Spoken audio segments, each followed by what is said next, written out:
Okay, so I think we'd like to get started, and the first thing I'd like to actually ask you to do, if you're listening on a phone, if you could mute your phone, that would be helpful from our end. Good morning, everyone, and welcome to today's Teleseminar. My name is Tom Mickler. I am a part of the free marketing group here in St. Louis. Our purpose is to help people learn how to take more control of their money.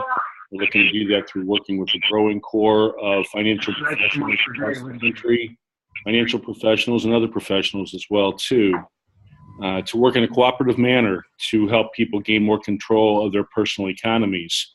We are also the originators, developers, promoters, and sponsors in conjunction with our partnership with the NNI of the Freedom Advisor Live Experience, which will take place in St. Louis November 15th through 17th. And the numbers for attendance there are really growing, so we're excited about that. We're excited that so many new people come into the fold also.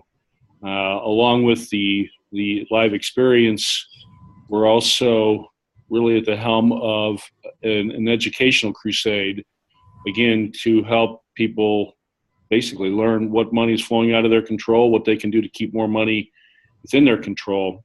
We sent some emails out this week, and I was talking in one of them about the importance of being able to develop trust and confidence in your advisor. So I am lucky today to be joined by Bruce Wayner, who's sat in on thousands of knee-to-knee meetings with clients over the years. And this is a passion of Bruce's. So I think you might be best served if I turn this over to Bruce right now and let him give you an intro into today's topic, which centers on empathy, but communication overall with your clients, and that will help your business grow significantly. Bruce, take it from here. Good morning. How are you?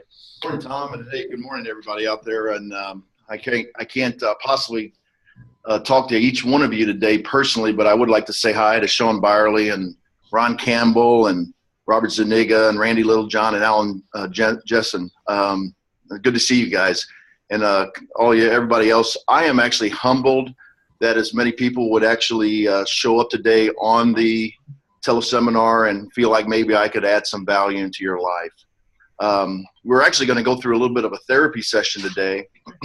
Tom's my therapist, and what we're constantly doing is he's trying to help me become a better communicator with our clients. I was actually running these teleseminars last year, and I was having a lot of conversations with people about, hey, why do I get on these teleseminars? Why do I join this crusade that you guys have? And what they really were looking for was a turnkey system to actually get in front of people, actually present material, and actually build a business with a turnkey system.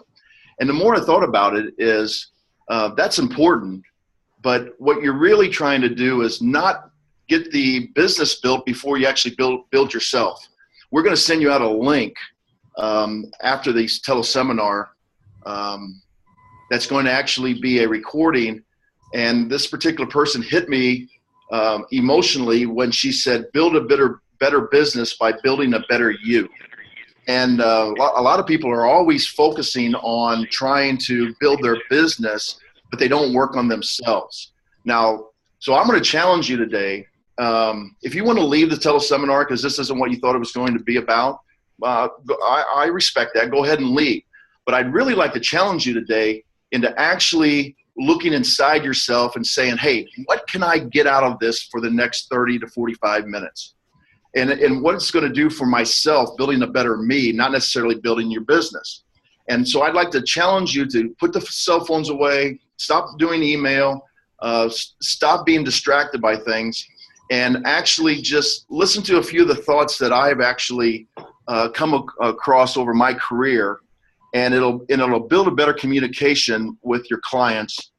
And so that's, Tom, where I want to really start with today is with the idea of empathy. And people can look up their own definition of empathy, but what I've found is it's really just the ability to step into somebody else's shoes. When you can step into somebody else's shoes, and what you're doing is you're aiming to understand what makes them click. And the purpose then, and I think this is really key, so if you're going to write something down, write this down. The purpose of it is to use that understanding to guide all your interaction with them. So it's not empathy isn't about trying to figure out what they're feeling so that you can sell a product.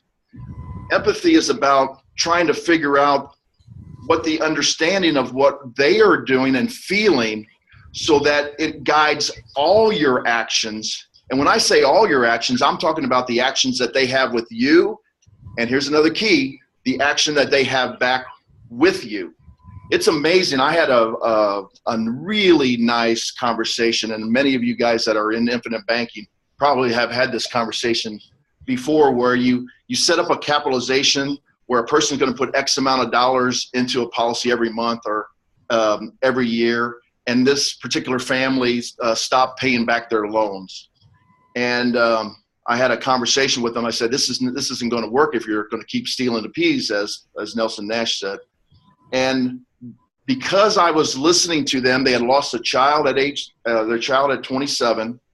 They had lost a mother, and they have a special needs child.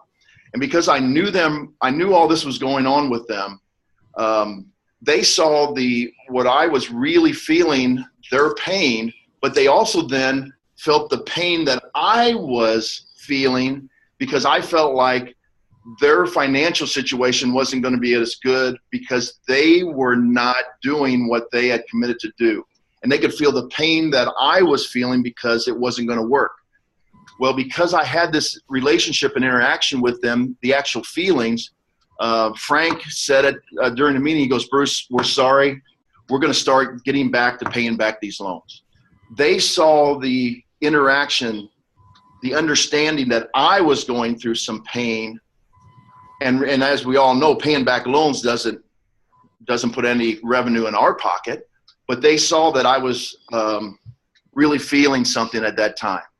So looking at empathy as a way to understand a two-way empathy conversation is what, Tom, I think I really would like to focus on that today. And you can speak, and you just did, from personal and professional experience as far as this making a difference in your business, for yourself, for your clients, of course, but it's not a conversation that is, a time filler here today. Right. This is something that if this is somewhat new to you as a listener, that you might be wondering, well, where does this go?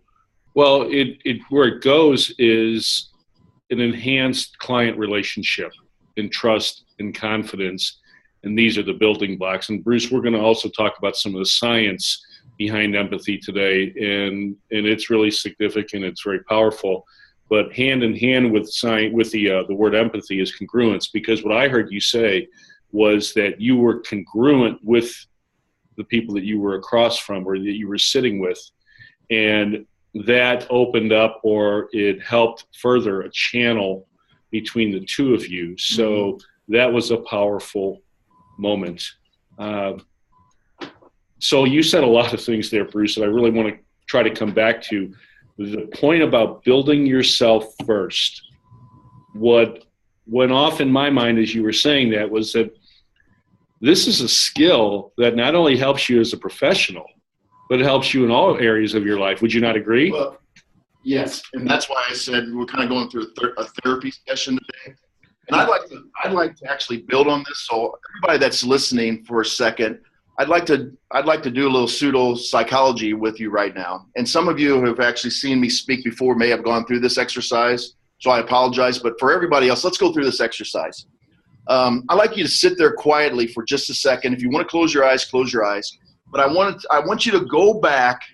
I want you to go back in time to the first time that you knew what money was that it even existed. I'm gonna be quiet for about 10 seconds, and I want you to think about that.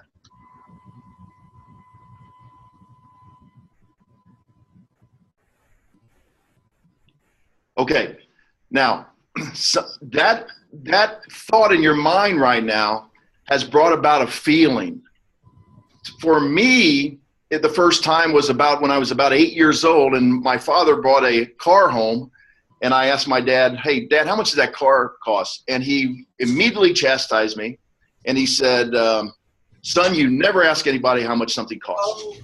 And, you know, I was afraid of my father, and I just didn't say anything. But from that whole time, I'm thinking, well, why don't you do that? And I think I've felt that inside of me the entire time. When I talk to a person, they have had to have the same kind of similar emotional responses about money. So you can't just decide one day that you are going to be empathetic when you're talking to your clients. You actually have to practice this. Practice means that you become self-aware, and you don't decide what happens in a meeting before the meeting actually takes place. So you want to stay present.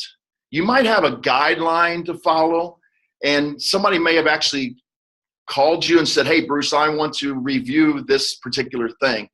But you're not going to go in the meeting and say, this is what the outcome should be. That's my own personal opinion.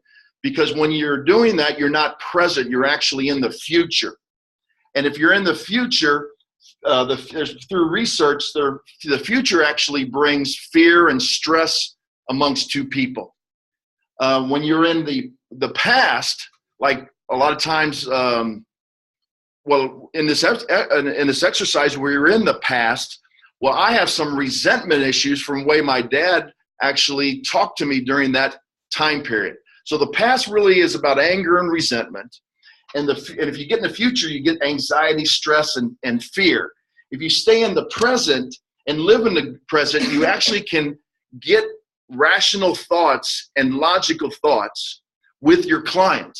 And if you can encourage your client to do that, then they can become more rational also. That doesn't mean emotion doesn't come into play in it, but you're striving to do that rational thought. Now, when you're in that particular situation, what I believe, and you're practicing that, when you're practicing that, you're actually acknowledging their feelings. So if a person says, yeah, I don't know if I'm going to have enough money to retire, a comeback that I've seen other advisors and producers say to them, oh, you shouldn't worry about that. You have plenty of money. Well, that's a rational response because you're in the present, but see, they're in the future because they're thinking about retirement in the future. So they're in a fearful, stressful, anxiety type mindset. So when you say something like that to them, what I've noticed in the 4,000 plus meetings that I've had is they don't get confrontational. They actually just shut up. They close up. And when they close up, you've lost confidence. See, what I believe you're trying to do is you're trying to provide direction to increase confidence. And then when you increase confidence, they're going to take action. But they take action because they're in the presence, not because they're in the future. So that's one example of how, Tom, that I think people can actually use the self-awareness of going into a meeting and not having an agenda going into a meeting. Robbie Shilley and I, which I know Robbie's been on these teleseminars before, well, we used to work quite a bit together. We're starting to work more together again. If you understand our unique teamwork that we do, I know we've talked about it a lot. Robbie and I used to almost 10 years ago, we would require people to send us their assets ahead of time. And we would formulate all this stuff and say, okay, now when we get in a meeting, we're going to show them how smart we are. And we'd get into the meeting, and all of a sudden we were trying to push this agenda, and we weren't even listening to what they were saying. And so what we figured out about 8 years ago is not only was it a drain on us emotionally, but we were draining them emotionally and putting more stress on them, because what we were actually saying is, here's the plan for the future. So let's get this plan implemented. Well, the future causes stress, and it also causes anxiety. So now what we do is we never prepare for a meeting. And people are like, what do you mean you never prepare for a meeting? We don't prepare for a meeting. We actually go in, and the first question we ask, and here's another thing, if people want to, it's very simple. We just say, hey, what did you think you were going to come in to do today? Or what would you like to accomplish today? What would you like to focus on today? That's the first question we ask. And then the meeting goes from there. So see, that's the present. When we say, what would you like to do today? So that immediately, from a mindset, takes the the pressure off of going into the future, because we're going to focus on it today. So Tom, that's how I would characterize going into a meeting using empathy and communication skills to start a meeting. Well, I'm down here taking all kinds of notes and just listening to you. And again, there's a lot of great information in that. I want to really follow up on the point that you made about being present. And I said that in the communication this week that we sent out, that I was going to share a couple of secrets I thought were pretty powerful. The idea of being present. A lot of you out there right now might be saying, "Well, I've heard that before. That's not. It's easy for me to say. That's not necessarily something that's new." But if you're going to be present to another person, you have to first be present to yourself. And I'll give you a little exercise to do. It'll sound very easy, and you'll see how difficult it is. Start to practice slowing down your breathing, slowing down your speech, and slowing down your movement. And I don't mean in a meeting. I'm talking about at any point in time during the day. Easier said than done, but when you do that, you start to tune into yourself, and you start to get in touch with how you're feeling within yourself. And when that awareness raises, then you'll be able to do a better job of tuning into the person or the people sitting with you. Bruce, the great point that you're making about going into the future, because I think what's being recognized is that the physical mind knows two things. It knows what's going on right now, and it knows what went on in the past. It does not know the future.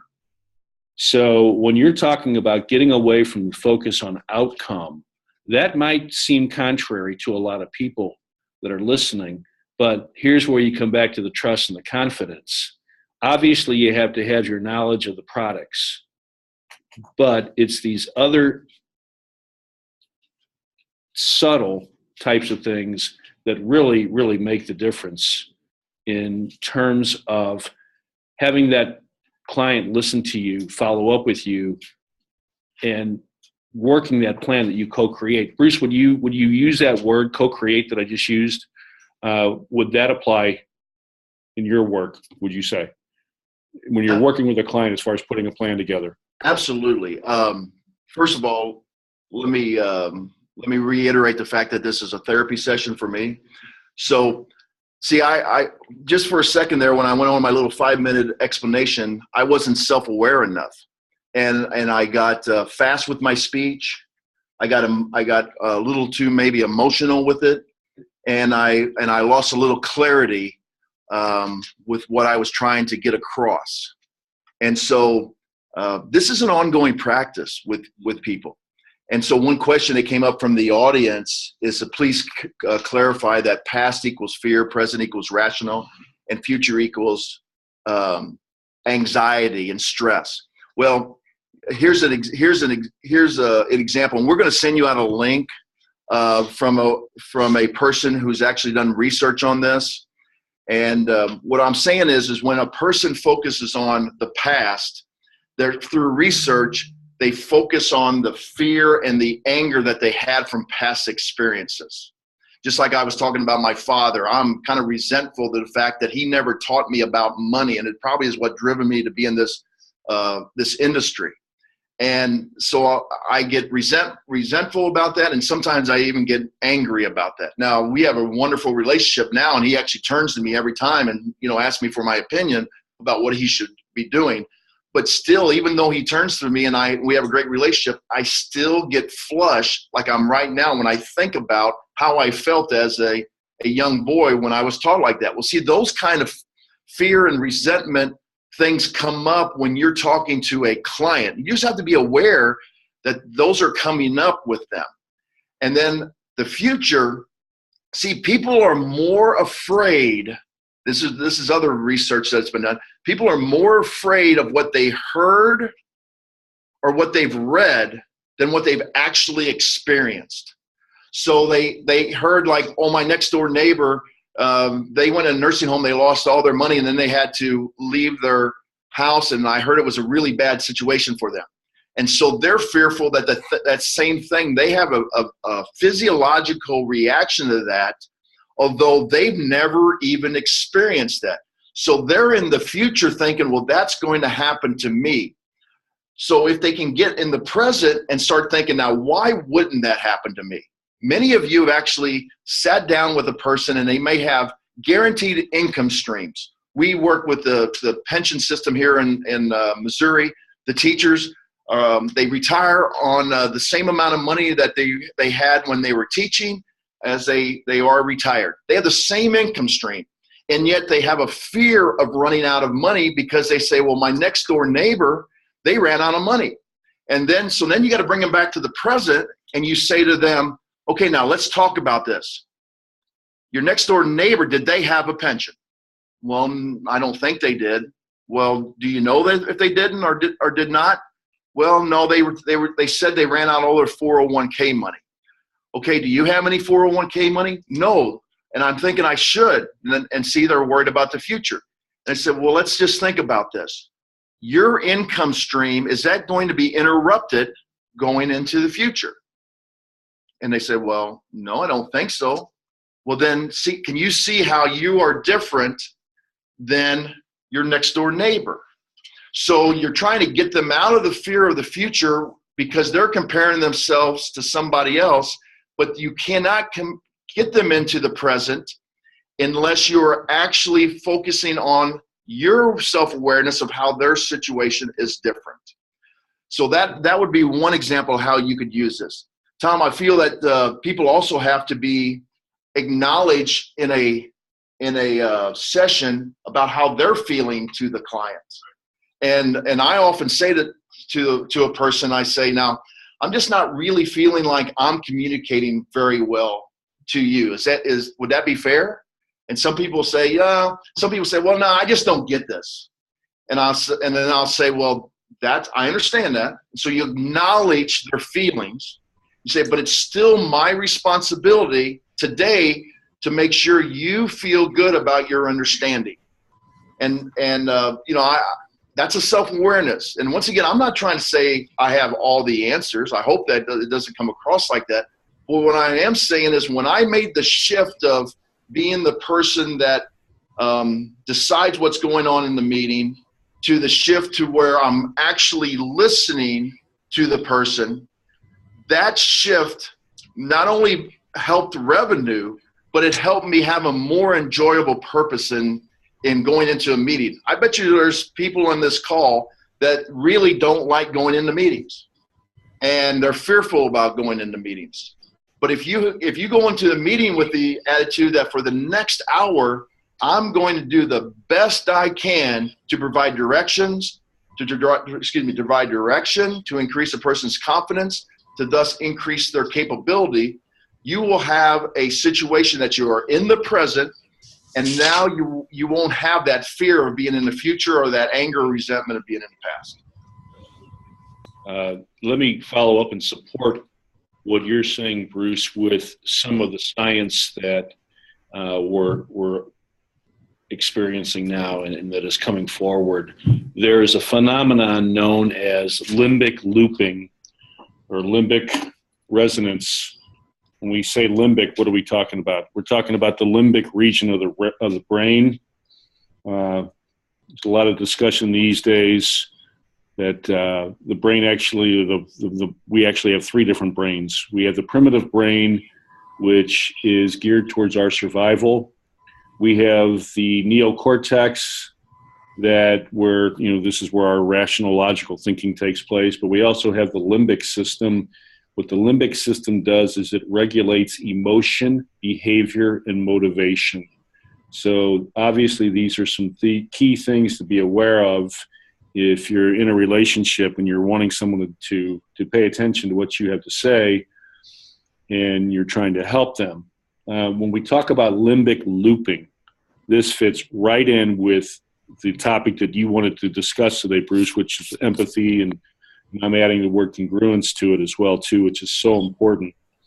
What is being demonstrated in MRIs, and Harvard is the one that is leading the way on this, you put two people together And if the communication pattern is such whereby there's an openness, there is a presence on the part of the listener to the person that's speaking, and we'll say the listener right now is the advisor, the speaker is the client. You're asking them, Bruce, that question, what is it that you wanted to accomplish today?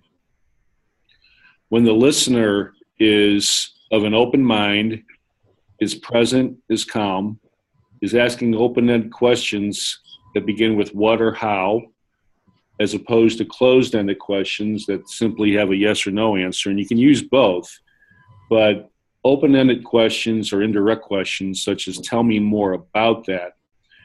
When that type of communication pattern has taken place between two people sitting in close proximities, what is registering on MRIs is that the same parts of the brain are lighting up, the limbic system.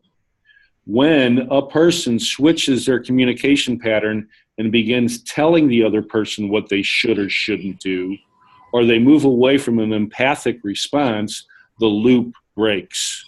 So we're seeing this on screens now in front of us. It's a very powerful revelation. And again, like we said earlier, this is information that you can take and you can use in any aspect of your life, with your spouse, with your children, with your coworkers, anybody that you come across. And again, it's not rocket science as you hear it, but it's probably different than what many of us have been doing. And I think a lot of us think that active listening or powerful listening is trying to tell somebody, what happened, what was, we share a similar situation. They tell us something and we want to tell them, well, here's what happened to me, or here's what you do to solve that. And that's really not what the other person is asking. They're asking us to just be present to what they're saying. So again, there's a book that you can go to that you can find much more information about this. The book is entitled A General Theory of Love. Another name, and I don't have the writers of the book off the top of my head, but another name in the field of what is being called emotional intelligence is Daniel Goleman, Goleman. Daniel Goleman. This is a gold mine of information if you really want to build trusting and lasting relationships. Bruce, I mentioned that loop breaks. We see it break in MRIs. What would be some of the statements that advisors might stay away from, and or what has your experience been as far as statements or things that advisors say that shut people down? You gave us a little bit already. Can you give us some more as far as what causes that loop to break between two people? Yeah, Tom. Actually, first of all, I'd like to do a little coaching here again on the Teleseminar. I'd like to thank everybody. We have not lost one person that started with the Teleseminar. I want to thank you for actually staying on the Teleseminar. Hopefully you're now, if you did drift off a little bit and think, what has this got to do with me? Or I'm going to do a few emails. Try to become self-aware again to say, hey, I'm going to give this the next 15 minutes. We have about 15 minutes left. I'm going to give 15 minutes to see if I can work on myself and not work on my business. Because ultimately, if you work on yourself, your business will take care of itself. So Tom, to answer your question, and people ask me all the time, and actually I got a really nice, we've got a really nice email about somebody that attended one of our conferences where I presented, and they liked the way I did the initial meeting with a client. So I'd like to just throw out a few tips here, Tom, that I think will actually help people, not with statements, but actually with body position and posture. Okay, so I'm right-handed. And so after greeting a person, I just ask them to sit to my right.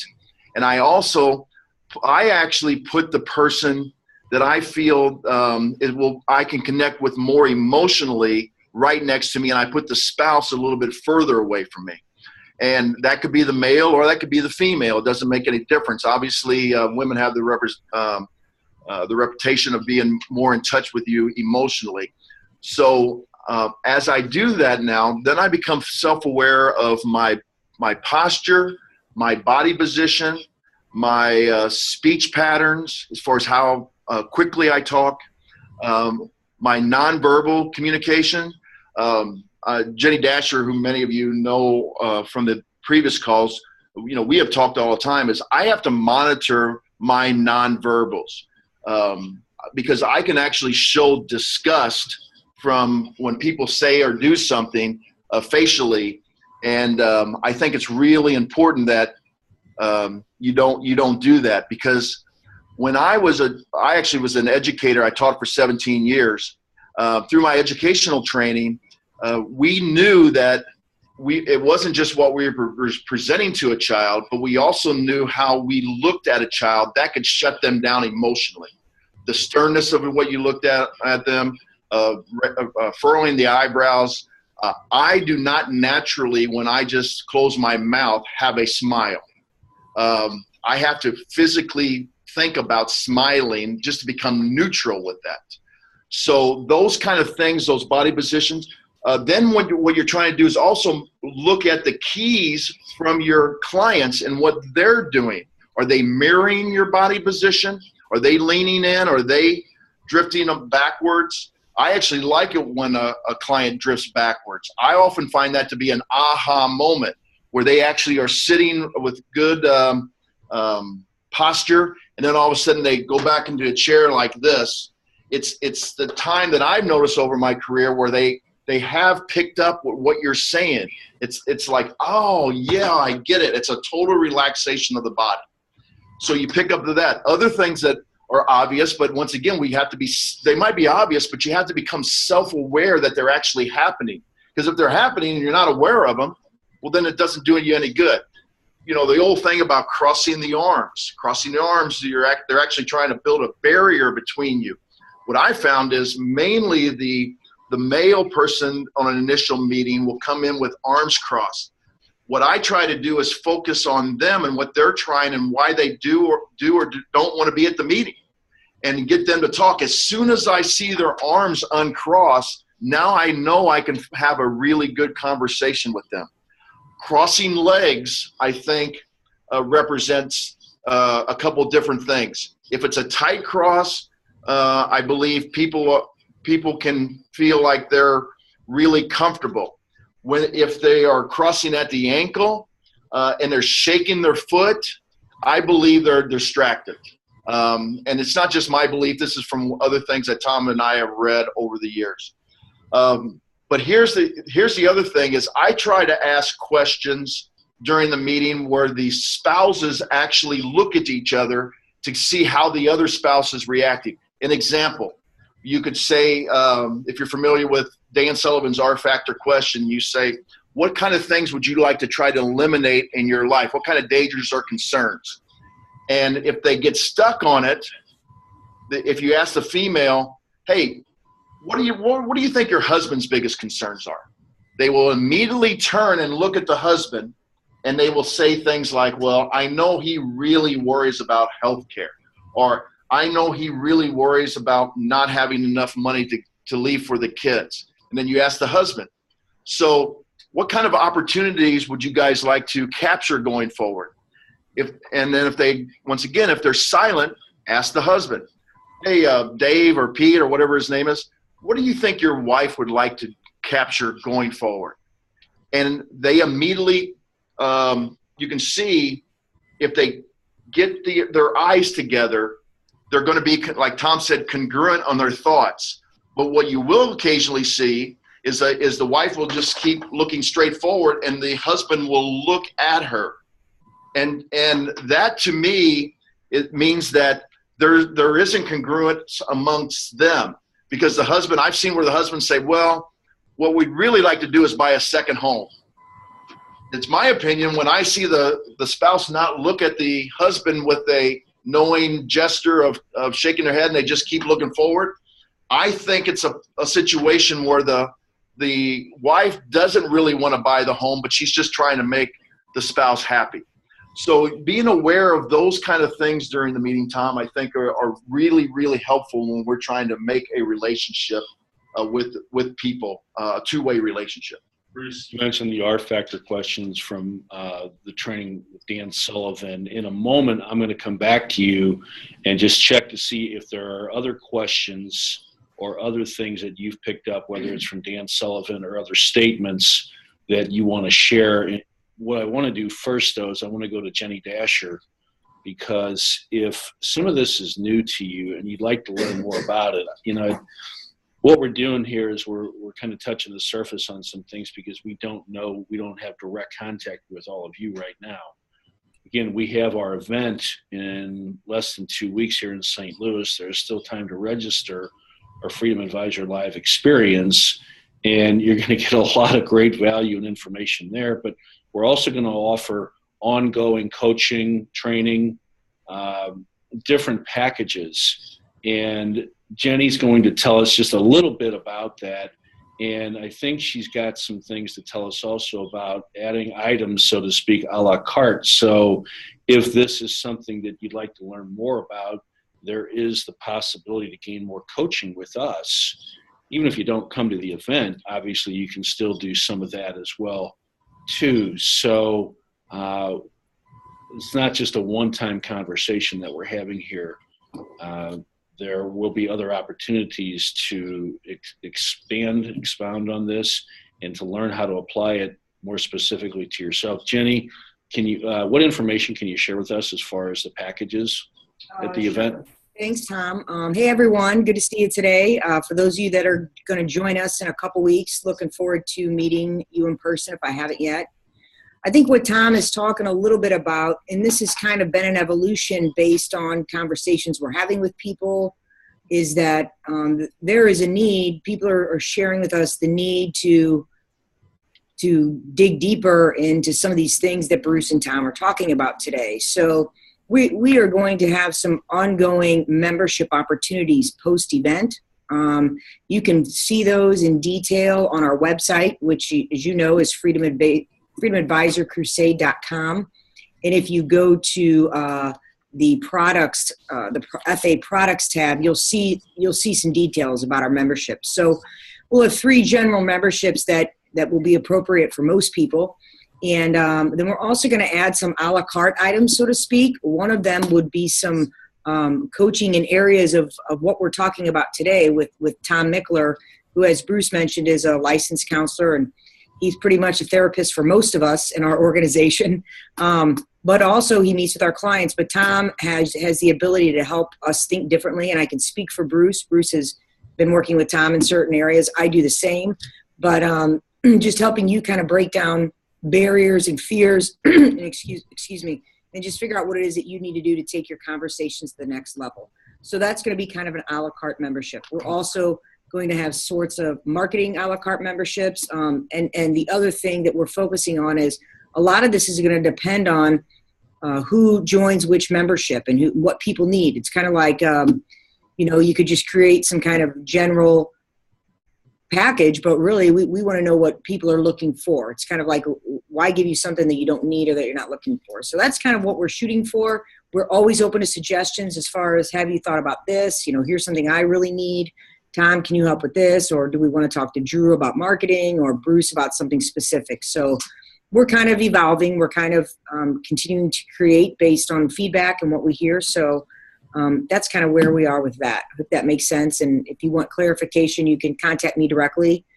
And I'll throw my contact info up here on the chat screen in just a second.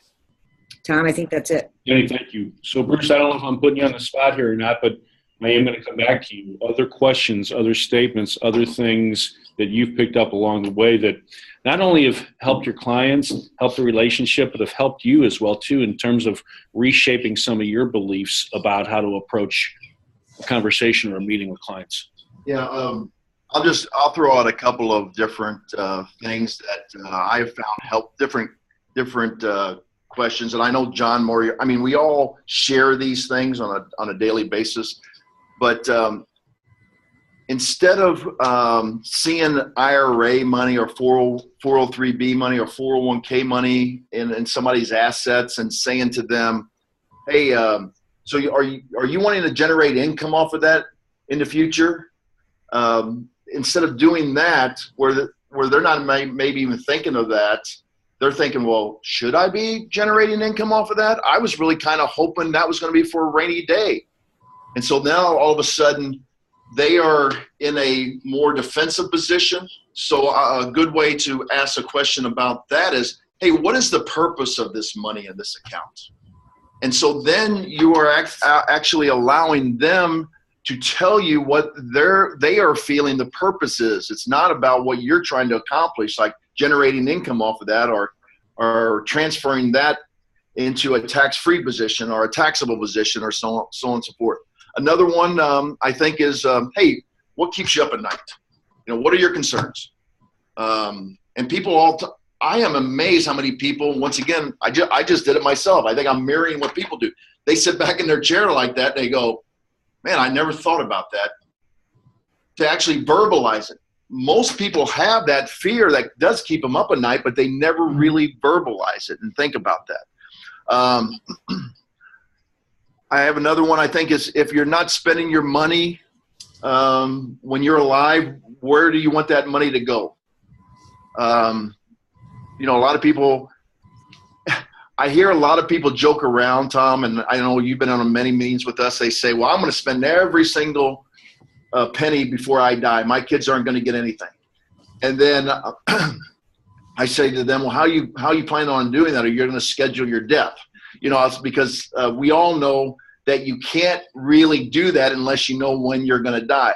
So then I just simply say, well, I hope you do. And we're going to try to make sure you can do all that. But do you really think that's possible, that you can spend it all if you don't know when you're going to die? And people say no, and then we go from there. And then a couple of other things we say, what we really want to do is help you take control of your financial picture. And emphasize that we want you to take control of your financial picture. And we actually say, most people don't even like to have these conversations, but because they're trying to figure out, or they believe that most financial professionals are trying to take control of their money. I texted one of my clients yesterday and said, hey, I want to sit down and review with you. And immediately she said to me on the text, okay, that's great, but I hope you're not looking for more money because I don't have any. Well, immediately that says to me that I'm not doing a good job of communicating why we're reviewing. She's thinking I'm wanting to review because I want to get more assets under management. I want to get more into a life insurance policy or some other financial vehicle.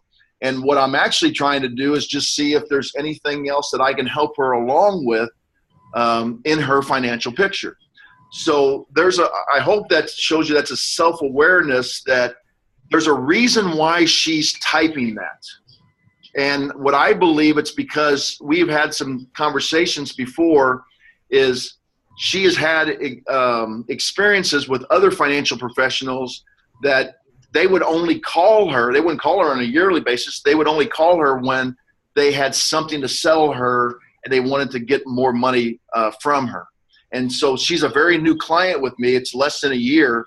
And so she doesn't understand that that's not necessarily the way we operate. So she was trying to put up that and block that right away. And she's also a very sweet person. And I know she doesn't want to disappoint me.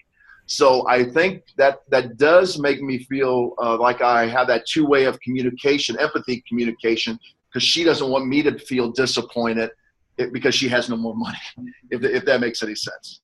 So, Tom, I hope that was helpful. Well, first, what I want to come back to is the fact that you were able to take a look at yourself. I think you opened up the teleseminar in so many words saying to people, hey, you know what? We don't have every single answer for you. You have to work on yourself. So that takes some courage. It takes some ability to be able to do that. And again, I think that's what a lot of this movement is about in terms of helping advisors. Earlier this week, when we sent out the communication about the teleseminar, I said I wanted to share a couple of powerful things with everyone. If you're an advisor, or if you're a professional out there and you're listening right now, and you're thinking that it's maybe time to change your behavior a little bit, I want to give you some insight as far as behavior change or belief change is concerned. Okay, this is something that is known as the echo. All right, so when you start to make a change, obviously your hope is that the person sitting across from you or the situation that you're involved in, you're hoping that that situation will then change as well too, because you made a change. But the first stage of making a change in a belief system, the first reflection is probably going to look the same to you. Okay, and that's okay. Don't think, well, wait a second, I'm trying to do what they're saying, but it doesn't seem like it's working. The first stage has to be you staying with the change you're trying to make. It gives you the opportunity to reinforce the new state of being by responding to the same situations in a new way. Every belief system has a self-reinforcing mechanism. It has to, otherwise you would not have your own discrete, distinct experience, your own discrete, distinct belief system. Your belief systems would be all over the place. The first reflection back to you, when you try to make a change and you're hoping that the other person or the situation will change because you have, the first reflection is probably going to look how it used to look. That's the echo. Don't respond to the echo. Respond to or stay with the change that you're wanting to make. Bruce, you said earlier that, in so many words, again, as I heard it, that we don't know necessarily the future. And I've heard John Moriarty talk about this. Mm-hmm. We can't predict the market. Right. So is that a shift that had to take place in you? You can't control the market. Well, why do you have an advisor? Well, I think, I'm going to ask you to fill in that answer, Boris, if you can. But to me is, you're still needing that type of a relationship, if nothing else, that the other person has the knowledge of the products, but also to experience or develop over a longer period of time a relationship where you can go to get answers. So you can't predict the future. You can't predict markets. So can you speak to that? Absolutely. First of all, we're almost finished. Stay self-aware out there. Okay. And I appreciate that you're on the call and you're working on yourself right now. And once again, I'm not saying we have all the answers. We're constantly looking for all the answers. So, Tom, what I think what you're saying is it comes down to control. If you can help people actually control their financial lives. But I want to get back a little bit to the belief system and talk a little bit about, first of all, everybody write this down, okay, please. It's my phone number, 314-420-6120. 314-420-6120. Maybe Drew will put that up. I don't know. But here's why I wanted to give this to you. You're going to be getting a link to Edie Varley, and it's going to be a 14-minute audio, and it's going to summarize a lot of these things that we're talking about today. I'm challenging you that, see, people do this all the time, and this is what Tom was just talking about, the echo, what you're being reflected back. You try to make a change, but then all of a sudden you say, well, I tried this and I failed, and it's because it's not really about what your belief system. And it's always going to fail if it's not what you believe. So some of you may not believe any of the stuff we talked about today, and you're not going to change, and that's fine. You're going to find out what you do believe in. But what I want you to do with my telephone number is I'm challenging you to actually listen to that 14 minutes of audio. Listen to that 14 minutes of audio and simply text to me, I listened to it. Because I'm going to hold you accountable to do something so that you can start making progress if you believe that this is going to be helpful today. That's going to be my little test to see if a person really believes that this can help them in their business. I like to see how many people are actually going to do that. So just give me a little text back, say, I listened to it. Okay? So, Tom, I think to kind of wrap this up today is I really believe that you cannot change what you are doing with a relationship, whatever relationship it is, your wife, your dad, your mom. unless you believe that you can't follow the script. And we've talked about this, personally so you get off the script.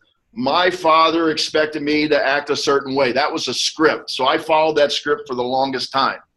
Well, when you go into a client meeting and you have a script of how you want that to go, that script causes a barrier between you and your client.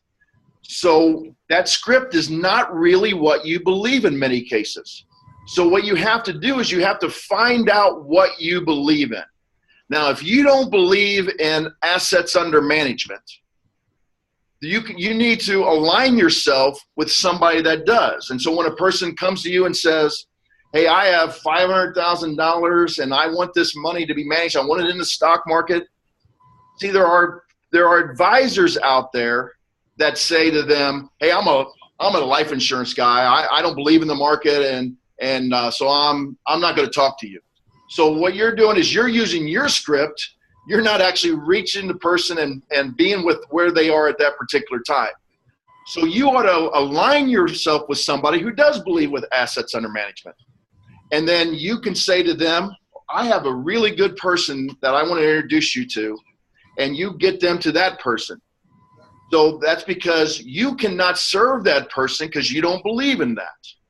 But that person can because they truly believe in that. If you have a person that is, and we've all done this, if you're a life insurance person, a person goes to an investment advisor, a broker, and they want to do some life insurance, and they talk them into term insurance and invest the difference. Well, that's because they don't believe in life insurance. So you really have to set your belief about what you're doing in order for you to have effective communication. And I'd like to finish on this. We talk a lot about teamwork here with E3 Marketing, and that's why one of the reasons we want to get a growing group of people so that we can get a huge team across the country. And I've actually had conversations with individual advisors and producers, and they say, yeah, I know I have to do it, but I just don't know if I want to make the commitment, and I have my little office. Well, I tell people all the time, I'm an old basketball, football coach, and I love team sports. And if teamwork was not the ultimate thing for our society, then solitary confinement would not be a punishment. But when you're out there on an island as an individual, you're like you're in solitary confinement every day. So actually reach out to people, including your clients. They can be part of your team. So Tom, that's my conclusion for today. And I want to thank everybody for being on the call. First, I cannot believe that you mentioned Edie Varley's name, and I'm going to tell you why. There's a story here for me. And it starts with a client that I have. His first name is Kurt. Kurt's doing pretty well in life right now. And we started talking about what his higher purpose might be in his life. And we started talking about some things from more of a spiritual matter. And if you've listened to these teleseminars, you've heard us reference an author by the name of James Hughes Jr. and the cycle of the gift. And we're talking about wealth transfer from generation to generation. And one of the guys that we're connected with, Brian Scribronia, is really getting deep into understanding this and helping his clients. Sean Byerly's another one that's working in the area of family-owned business. But the things that we started to talk about as far as higher purpose, Kurt said, this sounds really familiar to me. It sounds like something that I hear when I listen to a guy by the name of John Moriarty's radio show. But we had never, ever spoken about John Moriarty at all. And that opened up a whole new channel of communication for us. I saw Kurt this past weekend, and he says to me, hey, I've got to put you on to somebody that you really need to take a look at what she's doing in terms of the area of emotional intelligence. And her name was Edie Varley. So last night, I'm on my computer looking up Edie Varley. And Kurt says, she's kind of elderly. She's about 70 or something. And I really am going to maybe be unfair to her. He goes, but she looks like she's 50 or 40 because of the choices that she's making. So when we talk about freedom, advisor, live experience. We talk about Freedom Advisor Crusade. We're talking about impacting you across your life. So we're going to get a little bit more spiritual here just for a second, and I'm going to make two statements to you, and you think, as a listener, you're going to understand these, and I'm going to challenge you right away. The statements are, circumstances don't matter, state of being matters. And you're going to say, okay, I get that. Well, here's the deal. Circumstances don't matter, state of being matters.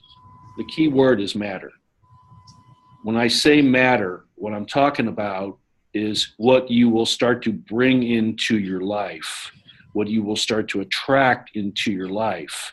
When you stop focusing on outcome and you start focusing more on trust and get in touch with yourself and get real with yourself, watch what will happen, and it's called synchronicity. The things that you really want to see happen will start to move into your life. They will become physical to you in your life. Circumstances don't matter. Your state of being matters. It's your state of being, it's your belief system that attracts to you what you have. If you're an advisor at a particular level right now and you want to get to another level, I'm going to tell you something. You're exactly where you should be right now based on your beliefs. We were fortunate here in St. Louis to have a legendary baseball announcer by the name of Jack Buck. And Jack Buck once talked about the fact that somebody had asked him a question, why do Major League Baseball teams play 162 games? Jack's answer was, because you finish exactly where you belong after 162 games. You, right now listening, are exactly where you belong based on your belief system. So that's the power, that's the importance of Bruce's idea today in talking about empathy. Okay, so there's an awful lot more to this that we can talk about. We're going to invite you again to come to St. Louis, November 15th through the 17th. FreedomAdvisorCrusade.com is where you go to sign up. And I'm going to end with this. Bruce, when you put us through that exercise, as far as the first memory of money, I thought about my allowance and I thought about buying candy. And that was a very powerful thing that you did. So, you know, if I'm going to leave you as a listener with this idea, what is the purpose of your money? Okay, discover that. Discover the purpose of the money of your clients. So this has been awesome today. Bruce, thank you so much for the time, the energy, and the insight. And we hope to see everybody. We will send out a live replay. Drew Murphy, who is a wizard here, who's been helping us on the screen, we'll get that out as soon as possible. I want to thank Jenny Dasher also. Hope everybody has a great day. And thank you so much for staying on the call with us today. Take care.